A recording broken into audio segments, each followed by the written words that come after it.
I'm going to talk to you about the economy, life, and stuff. I did think of a project management or engineering type title. We could have talked about project risk in today's economy, or we could have talked about uncertainty. There's lots of it, something like that, or we could have talked about contingency planning.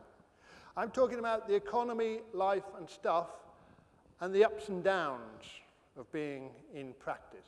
In practice means in life, in business, in academia. Life is going on around us.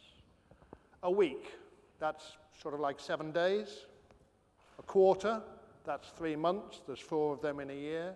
We quite often get quarterly results, things like that. It might be similar to term times in academia. A decade, that's 10 years. So there's about 40 quarters in a decade. And a career, that's a longer period again. Career is probably 30 years or 40 years. Depends when you want to retire. Unless you're a millionaire within 10 years, you probably have got a career of 30 or 40 years. And what's happening in the economy and life and politics? We have a phrase, a week is a long time in politics. Must be an awful long time if you're dealing with the euro, yeah?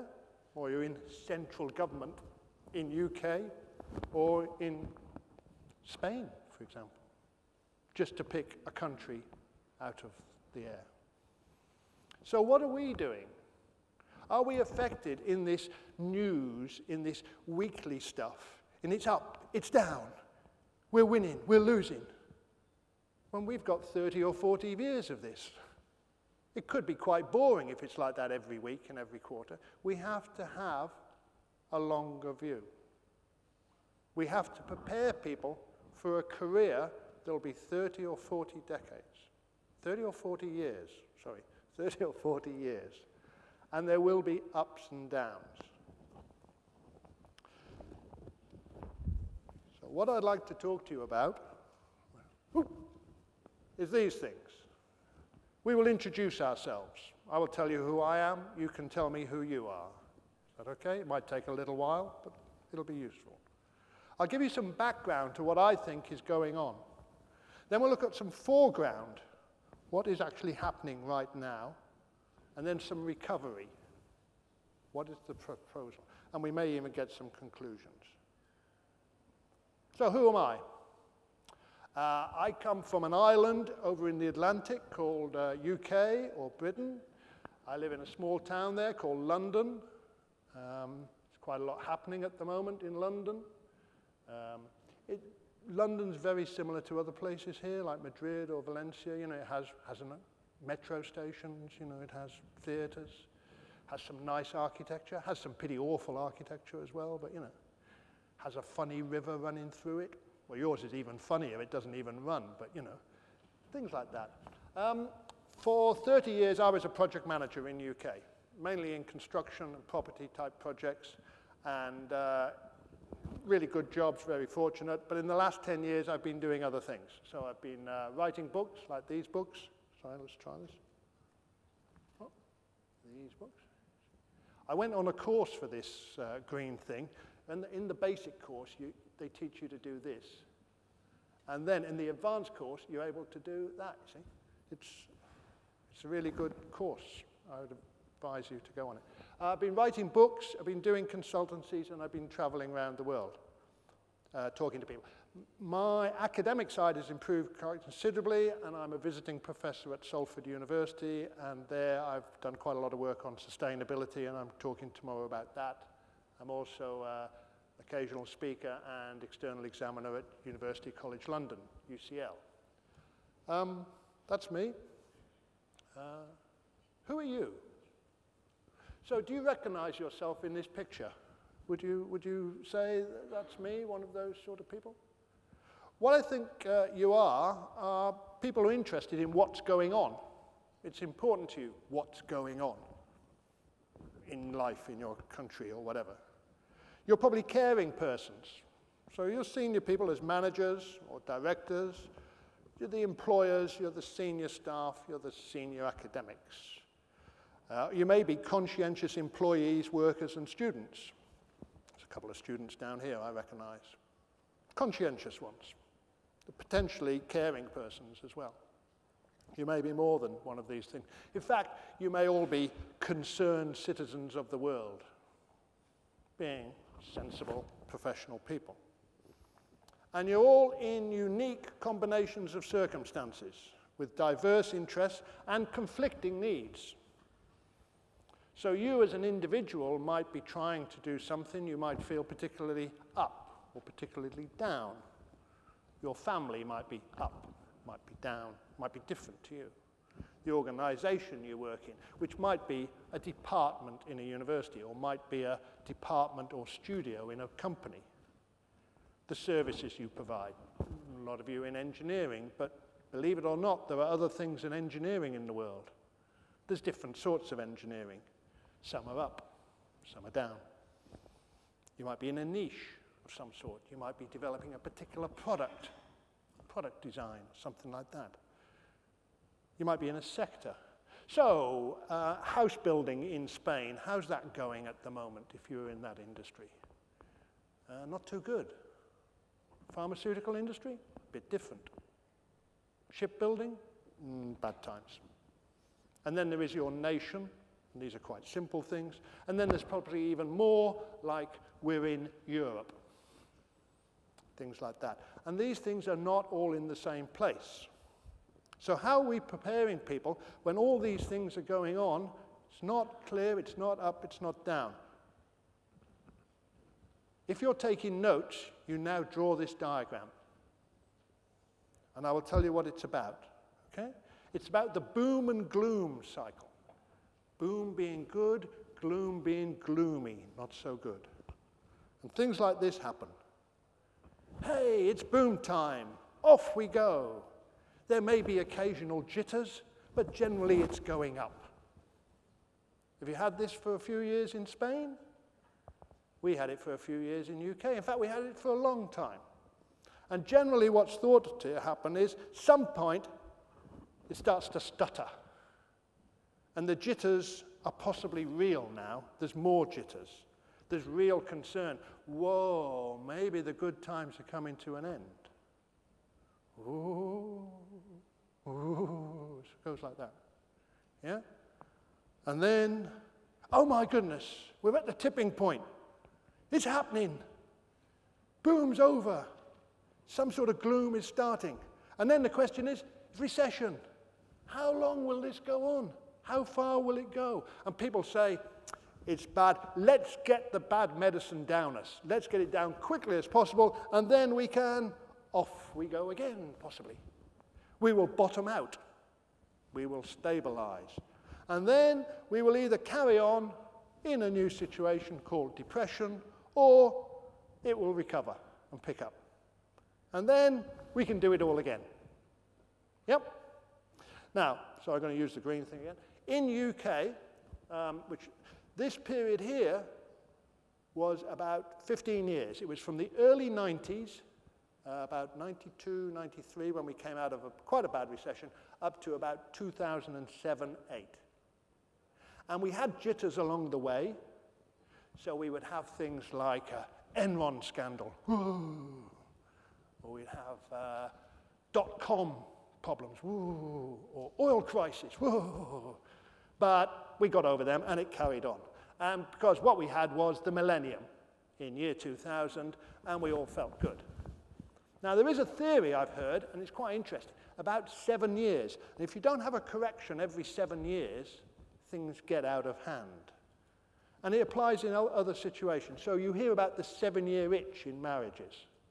That if you can get through 7 years, you'll probably be okay and less chance of divorce, things like that. You hear about with football teams. Do you know anything about football? You know, football team will sort of be together for about 5, 7 years, and then it just comes to the end of its life. Even in schools and things like that, you will have a parent-teachers association, will have a certain energy. And then people start to leave, and you need to replace it in succession. this 5, 7, 10-year period is quite useful. In businesses, say in design practices, if they don't let some steam out after about 7 years and make some associates partners or let some daft partners go, then at 14 years it's quite difficult. At 21 years it's really difficult if you don't let this adjustment out. So when we hit the recession in UK at 2007-8, then we really hit it because we'd had no corrections. And off we went, and then we went, oh, how deep? And now, I don't know, what do you think of this? Does this make sense? Where would you say Japan was on this at the moment? They sort of went up, didn't they? They had a fantastic time. It's called post-war period. Then there's a feeling that for 10 years they were doing that. Yep. Greece is sort of trying to find out where the bottom is, isn't it? Where it will stop. And you can plot countries, and you can plot part of countries. You can plot your nation, you can plot your sector. So if I was building apartments and houses in Spain, yeah, it went pretty well for quite a long time, and now, bang, we've got a surplus, and we can't see it picking up because we have to get rid of the surplus, and then it may carry on like that forever. So I'm looking at you as project managers, as engineers who are in projects and this sort of thing. Life's quite complicated. It's not stable anymore. So you could be trying to work in a particular country, in a particular sector, with a particular niche area of it, a particular service, design, engineering, construction, and you're even organization, your company, your department, and even you as an individual. So we have to train people, not that this will sort itself out, but it'll be like this for a long time. And we will see these sorts of charts and diagrams. Sorry, let me just explain. These are the two books I've taken this stuff from. Recession Survival, and Recession Recovery, these two books. I brought some copies with me. They are incredibly reduced. The UK price is converted to euros and then halved because you're Spain and you're going through difficult times and you need some help. They are in English, but come and talk to me about in a networking type way and then don't buy them. That's quite okay. So some of these diagrams are taken from that. So we will see this sort of V shape here. Now, people say, oh, go down and then we'll bounce back. Now, that doesn't happen in big things. It happens in small things like the price of oil. Okay? And the price of oil is actually going like this all the time, isn't it? Every day it's going up and down. Every week it's going up and down. Do not think that the sorts of things that we're talking about will happen that quickly. Right? That's sort of an hour, a day, a week. It's not a quarter. We don't go down one quarter and then bounce back. What happens is we go down, we stabilize, 2 quarters in UK, 3 quarters, and then you hope it picks up. But if it doesn't, it does that. And the Great Depression of 1930 was one of those. And in UK, house prices that were here in 1930 did not get to that level until 25 years later. Now, that's a depression. But life goes on. And people go to school and go to college and come out and get jobs and carry on. Then we have, this is sometimes thought to be a bit offensive, but it's a sort of the bra profile, it's sometimes called. Double dip. Now in UK, they think this is happening. We went down, we've had some quarters, we picked up, and now it's gone down again. And the point is, so is it going down to pick up again, or is it going down to do that? Are we just seeing little bumps, stutters along the bottom? If we wait for this to be resolved, well, your career will disappear in front of your eyes, because it possibly will never be clearly resolved. And then we have swoosh. This is, does this look like an athlete's thing, doesn't it? Clothing. Is it a particular, who is it? Is it Adidas? Who is it? Yeah. But the idea is that somehow you put up with quite, and then whoosh, off it goes. Nobody's ever seen this happen, but it's a nice idea. And then this is a joke. This is called ship shape, which is a bit like a ship, isn't it?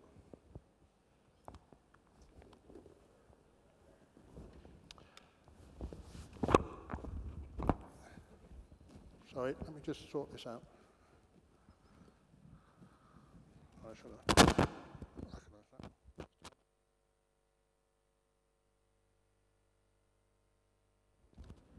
that.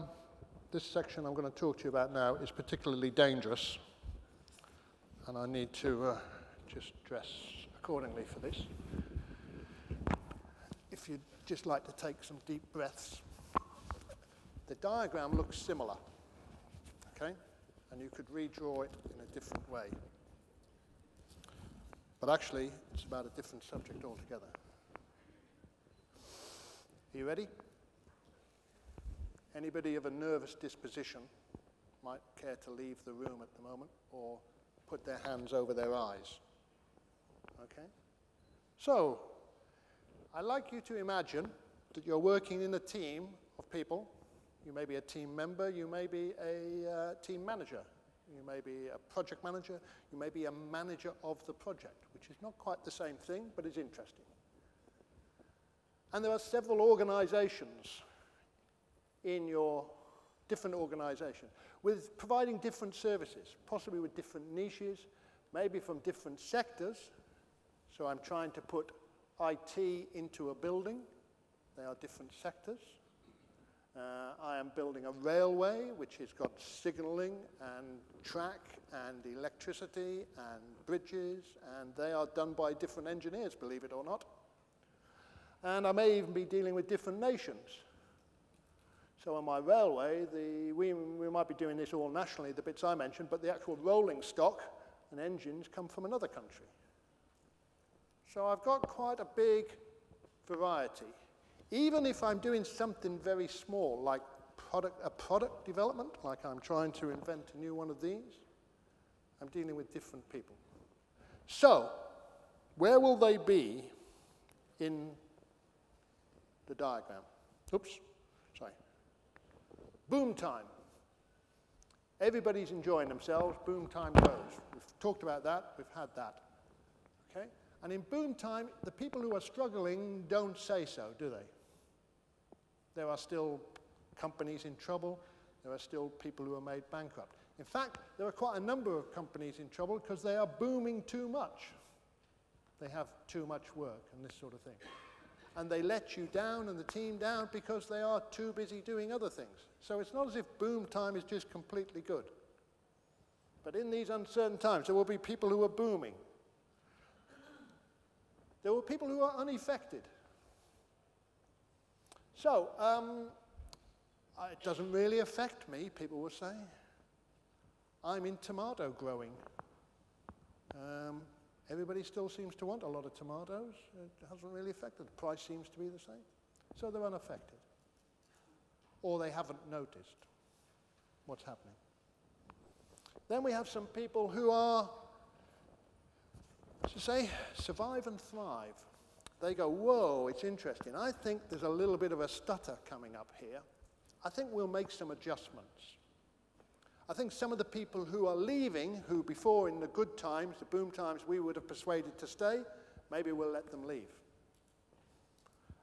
Maybe we've got 10 offices and 1 or 2 of them are struggling a bit, and rather than open 2 more offices, let's even close the 2 that are struggling, and they consolidate. And off they go again. They may adjust their pricing methods, they may adjust their services they provide.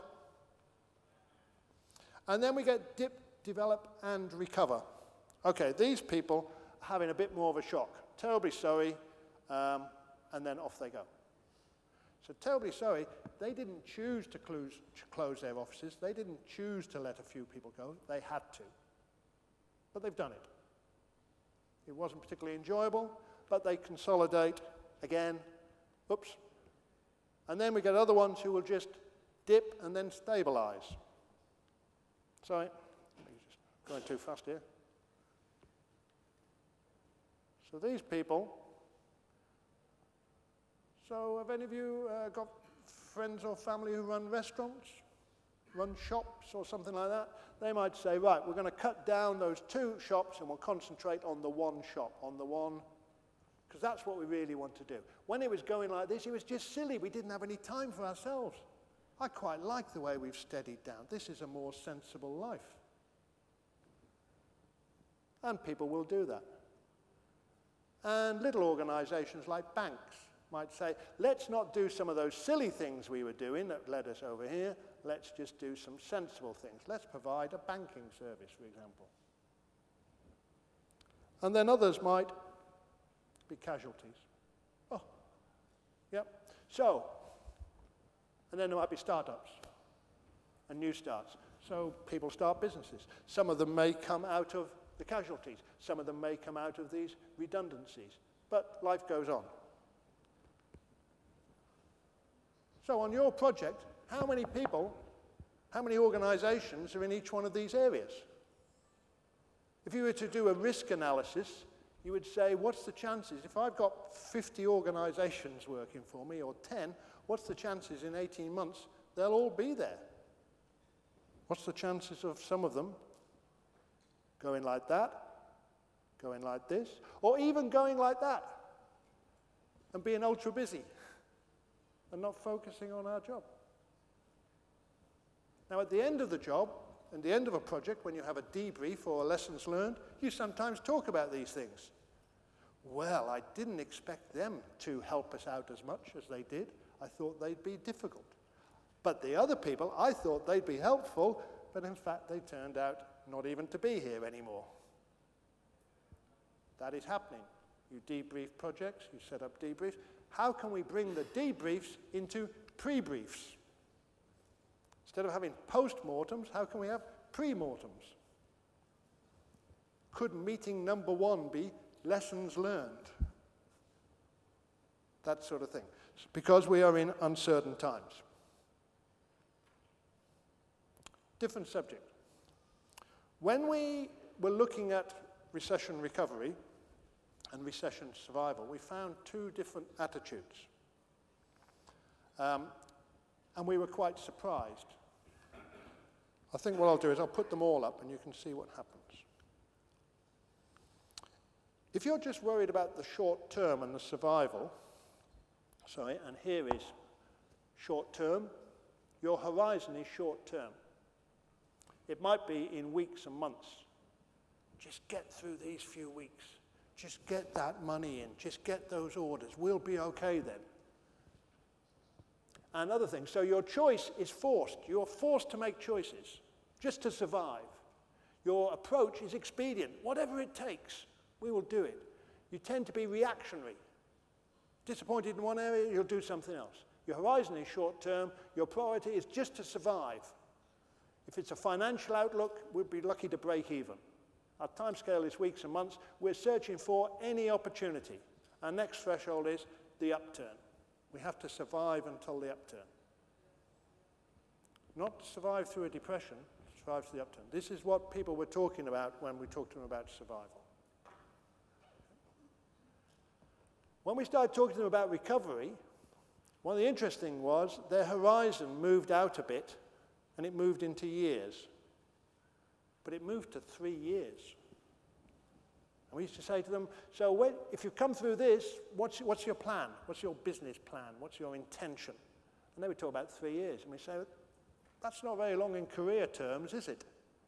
And they go, but you can't see further than that. It's impossible to see further than that. So we were trying to find ways whereby, instead of it being forced on you, a decision, a choice, sort of optional, pivotal, you're now making choices for the longer term.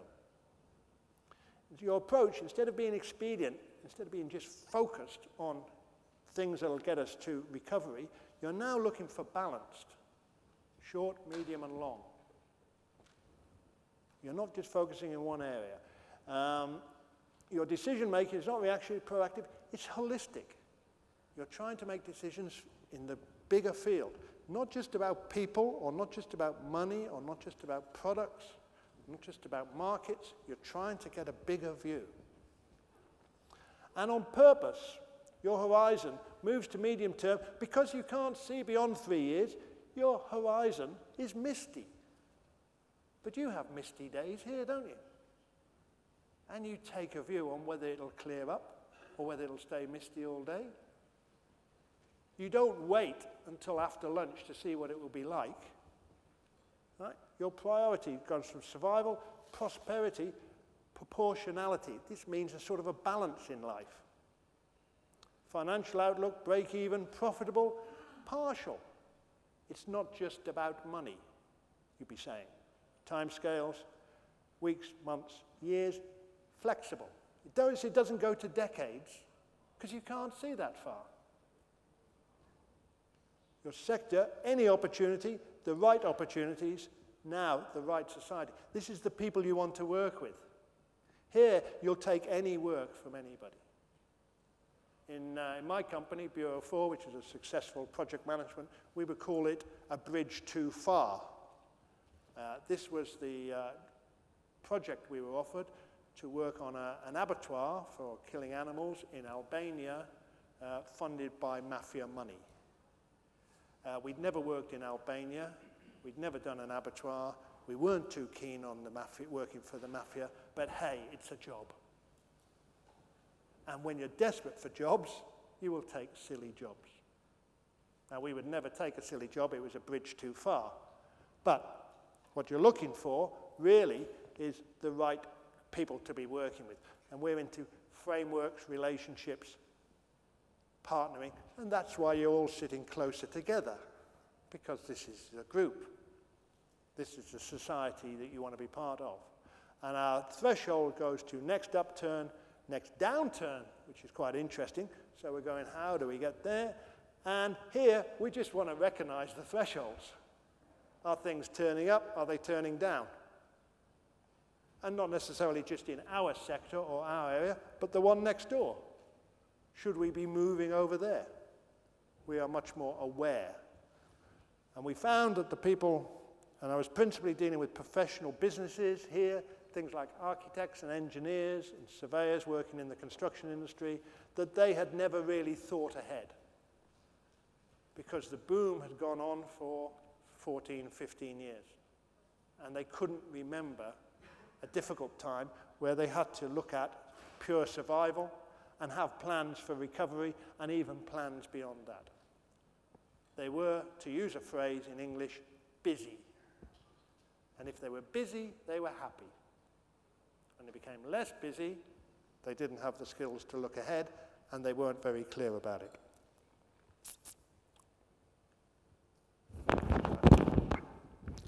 Sorry, I'll just take this off. It's particularly dangerous, that area. So, what are your perceptions? Working with your projects, in your departments, in your groups, what do your stakeholders, the people you talk to, what do they say?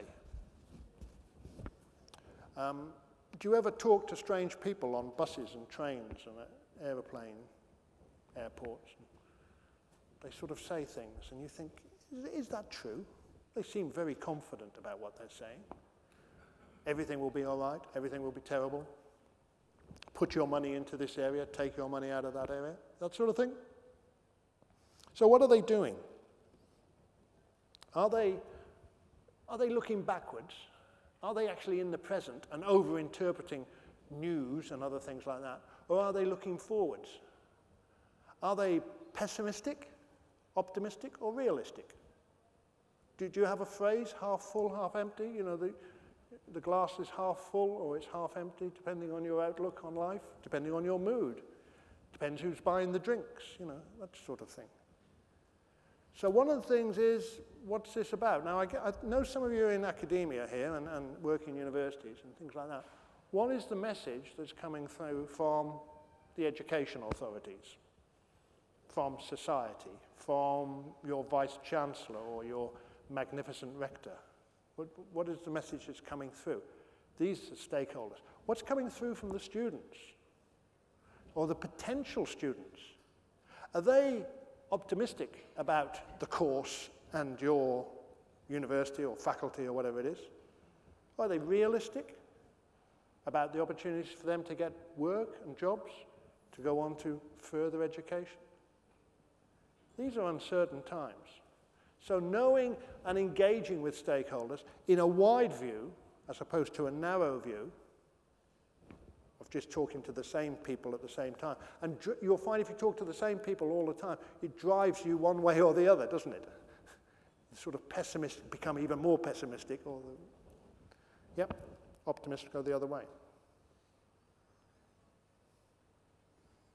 So how could we assess this? This is an exercise. It runs to 2 pages, I think. Sorry. Yep. This is what crisis and influences might there be. And the idea is that you can assess now. I think this is happening now. It'll happen within a year, within 5 years, within 10 years. It'll never happen. And you could just go tick, or you could say, well, I think the chances are low, 0, or high. So ongoing decline of what? Your country, your university, your faculty? Well, it's happening now. We're declining now, and quite badly. I'll score that 6. But I think next year it'll stabilize 3. Then we'll be okay. Or the other way around. Further financial and business catastrophes will happen. If you've been in the UK recently, the banks have actually had a little bit of a problem. They've been found guilty of some naughty tricks and been fined big sums of money. And you might say, oh, I think it's okay. And then you go, no, it's happening now. Oh, my God. But it'll never happen again. Fat chance. Right? Non-existent or weak economic growth, major war or series of military encounters. Well, I don't know about you, but I think now we've sorted Libya out between us. It obviously won't take long to sort out Syria, will it? The Afghan situation. There probably won't be any more wars around the world, probably ever again, will there? We don't know, do we? What's your bet? What's your chance? You could do this exercise, 3 or 4 of you. You might need a bottle of wine to help you discuss it. But you would find, terrorist attacks, alarms and disruption. You know, look what happened here in Spain with your major terrorist attack, which really was the only major one, wasn't it? It was the same in London with our things, but a major effect on projects, on life. Industrial toxic accidents. Well, I can't imagine any of those taking place, can you? I mean, that Gulf of Mexico thing, that was just a one-off, wasn't it? That'll never, it might, in the next 10 years. Accelerated consequences of global warming. Pandemics, people, animals, this is sort of bird flu, foot and mouth, these sorts of things. Population explosions and corrections. I don't quite know what that means, but it sounds quite dramatic. Major social unrest, civil strife and disharmony. The situation in Greece involves that as well, doesn't it? The people are, to use a technical term, upset. It's not going to help the situation. Collapsing of primary business support. Banking, yeah, that could happen. Insurance, yeah, that could happen. Investment markets, you see it around. Pension systems, saving regimes, the internet. Could some of these things happen? These are uncertain things.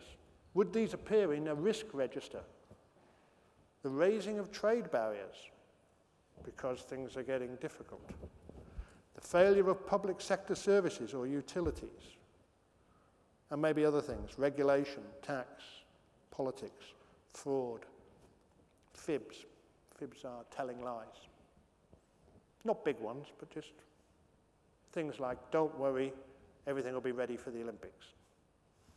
You know, nice thing to say. Is it absolutely true? If it is, fine. If it isn't, it's a fib. And that's to ignore all the non-man-made stuff, which seems to happen anyway. I was listening to two ladies talking, blaming earthquakes and volcanoes on global warming the other day. It's sort of, and they were quite serious, to the point where I had to think, is there a connection? No. But we are connecting things. So, what are these things? If you are managing a project, if you're preparing people to go out, and this is the world they're going into. It's great, isn't it? I mean, it's certainly not boring, is it? Do you want to be there? Do you want to be part of this? Because, my goodness, we need people like you involved. Right?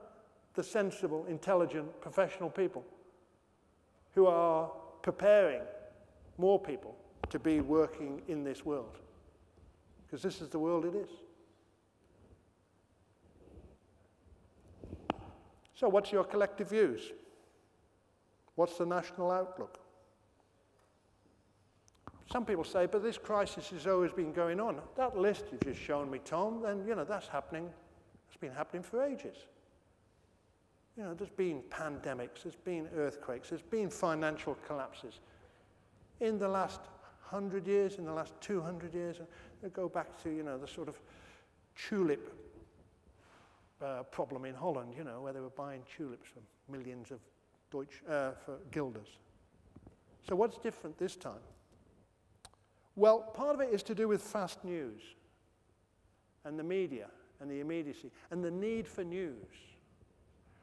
At the end of the First World War, there was a major epidemic of flu in China. And more people died in China than actually died in the First World War. It took about 6 months for that news and information to get to Europe.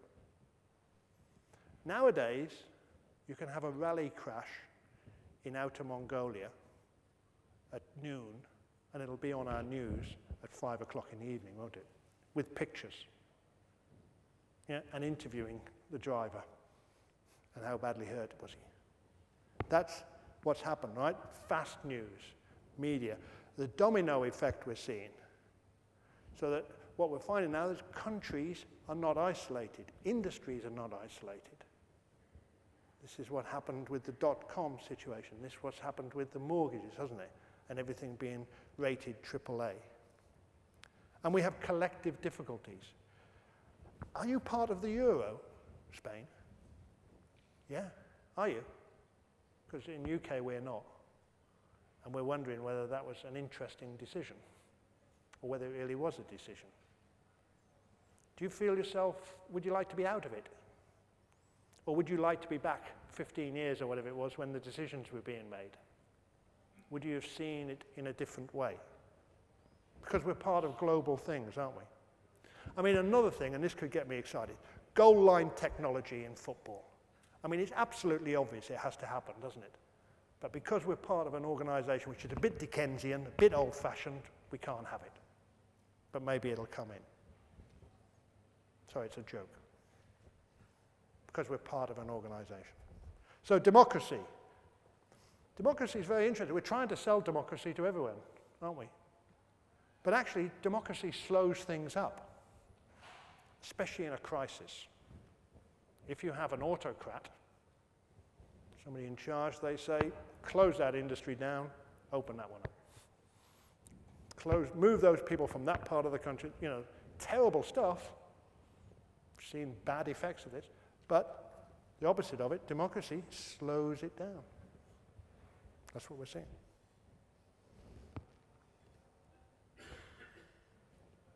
So where are we going to go for the information? Where are you going to send your students and your pupils to do their research? If I'm in business, well, I am in business, how do I make my decisions? Well, I've got 4 options there. Customer confidence. If my customers are sending out inquiries, placing orders, extending existing work, making payments fairly promptly, making official statements, saying we are expanding in this country or doing that. Less formal information where you say to somebody in a pub from that, how's it going? And they say, it's quite interesting, it's going well. I get all that information. Do I still make a decision? Do I start my business confidence? Do I now go and get more staff? Do I purchase more equipment? Do I pay my people more to hold them? Do I give them chocolate biscuits and other luxuries when it's tea time? Does my secured work look good? Is my bank balance favorable? Because I might decide to take more people on even though the customer confidence is not that high, but I perceive it will come through. And sometimes I get really strong messages from customers and we go, no, we'll still hold back. Yeah, can you imagine that? It's happening in your universities, isn't it? Do we open up courses, close courses down in anticipation of what the customers will want? And do we have official indicators? These are my UK ones. The Bank of England, government statements, national statistics, gross national products, retail price index, consumer price index, consumer price index modified. The Baltic Dry Index. Baltic Dry Index is the index of ships which are carrying raw materials around the world. The raw materials that are being carried around now will become products in 6 months' time. Therefore, if they're conveying coal, iron ore, raw timber, this sort of thing, it's a good indicator. Profit warnings. More and more companies saying to the stock exchange, we might not make our profits. These are all indicators. These are all direct indicators. Just have it here. Here it is. This is the minutes of the Monetary Policy Committee meeting of the Bank of England, which I print out and read on the train. This is the official information. This comes out every month. I go to a newspaper, it will find one headline in here and print it. Yep, because that's how you sell newspapers. You don't sell newspapers on small amounts of information, you sell it on big, sensationalizing things. So that's my bottom one. Do you take the media view? Do you listen to what's on the news? This sensationalizing, political things, sound bites, spin, consumerism. Where do we get the information from? And you have to be collecting it in those things. Are you collecting it for the nation, the sector, the service? What is it you're looking for? So, what sort of recovery and beyond are we looking for? If you're taking notes, you might write these down. We'll see how you get on. An economic recovery. That sounds nice, doesn't it? Because the economy's in a bad shape. Not really, but worse than it was. So do we want an economic focus on growth and prosperity? Or do you want a cultural recovery? So there's now more social respect and understanding. We feel more of a community. Our community's broken up a bit. The family values disappeared. Would we like to recover those areas? Is it an environmental recovery? So we don't mess the planet up, so as to avoid mankind forfeiting the tenancy. The idea that mankind is the tenant of the world and Mother Earth is the landlord and might say, I think you've done enough damage. And by the way, you've forfeited your deposit. Yep, take it back off us. Or should we be good tenants? Do we want that? Do we want a moral recovery, where professionalism and ethical behavior is the norm? This Group U collection would be a good example of professionalism and fundamentally ethical behavior, where we're seeing problems in areas that were previously thought to be reasonably professional and reasonably ethical. Medicine in our country is not as high a respected profession as it was. Banking is going through its problems, even accountancy. Do we want an employment recovery with suitable jobs for people who want to work? A proportion of people will be unemployed. Some of them are unemployable. But do we want jobs for everybody? Are we preparing people for jobs or just certain jobs? Do we want a business recovery where the prime focus is the customer? Some businesses have been accused of being self-serving, of their prime focus being themselves. Or have you got other areas? Because as people looking at projects, selling projects, looking at change, developing change, well, how would you write your proposal? We would have something called the business case. And it was thought to be largely financial. And it used to get to a bottom line, which was the return on the investment. And now we talk about a triple bottom line, an environmental one of social, economic, and environmental. But in fact, it's all these things. Which ones are likely to win the argument? Win the argument to build the facility, to run the course, to maintain the arrangements. So there's the same headings: economic, cultural, environment, moral, employment, business, and others if you want. What would you do? How would you balance them up? Would you put them in a different order? Because it's your choice. It's people like you and the people you're making will, just the way you put those headings down as the contents list in a report, control and influence the agenda. Please remember, the politicians are not writing these reports. They're speaking them and giving you the summaries, but they're not writing them. It's the professional people who are writing them. As a group, what would you do? If I said there's 1, 2, 3, 4, 5, 6, 7 there, I said you can only have 5 or 4. Yeah, our board of directors, they're not very bright. I mean, just give them 4 topics. You know, that 4's enough for them. That sort of discussion. So which 4 would it be? Which order would you put them in? Could you write a report about this? Are some of them primary and some of them secondary? A friend of mine said, I think they all come under business. But I like the list. And I'd use the list to actually write a paragraph on each one of these things. And are we talking about now? Or are we talking about 5 years' time, 10 years' time?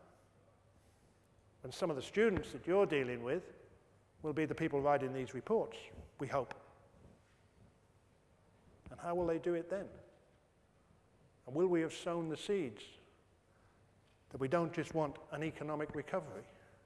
Because we know where that goes. It goes up and down and up and down and up and down. Every 5, 7, 15 years.